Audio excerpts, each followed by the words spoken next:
just talked about frilling method for woody weeds, small to medium woody weeds. Now we're going to talk about the drill and fill method for larger trees, like this camphor laurel here. Any large trees that you might think should be removed on your site, you should have an inspection by a land care support officer first. So please get in touch with the Land Care Centre and we can come out to your site to have a look. For safety reasons, and a lot of these large weeds provide habitat for birds and possums and the like. So I've chosen to remove this camphor laurel. It's next to a native casuarina and it's not going to impact the creek bank. Another reason to have a land care support officer check before removing large trees is for safety reasons. A lot of our land care sites are next to properties, houses, so anything large that might blow over in a storm needs to be inspected.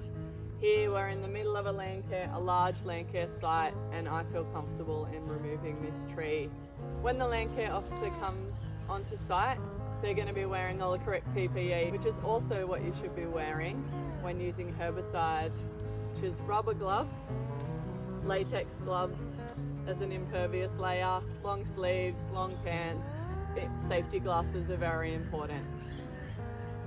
So I'm making sure that I've got a cleared area, the trad's out of my way, sticks are out of my way, there's no branches to poke me in the eye. That's obvious.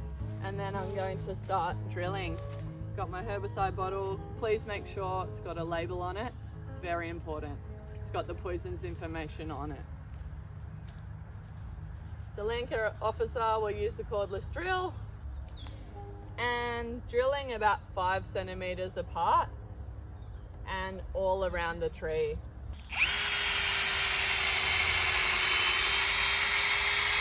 So I've made about a 5 centimeter deep hole halfway down the drill bit and instantly pouring in herbicide.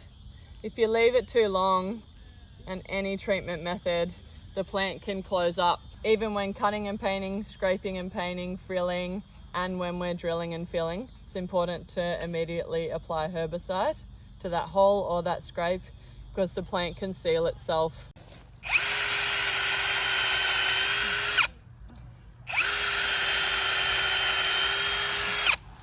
So I'm going to go all the way around this tree, 2 rows, and fill each hole with Roundup, neat Roundup.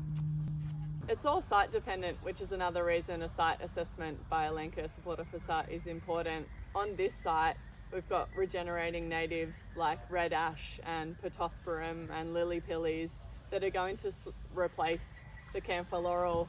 And as I mentioned, we've got this casuarina here. So once the camphor starts to die, its light is allowed in and filters in through the site and promotes the regeneration of the natives and allows the native seed bank to grow and to be restored.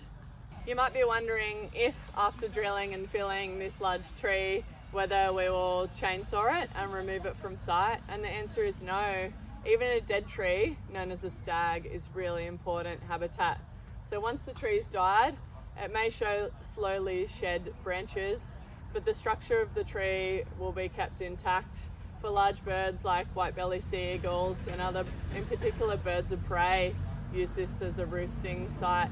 A lot of our large woody trees are along creek lines or in gullies, and we want the roots kept in place for erosion control purposes. If we were to take that tree away or dig out medium-sized trees, we wouldn't have that structure holding in place the creek bank.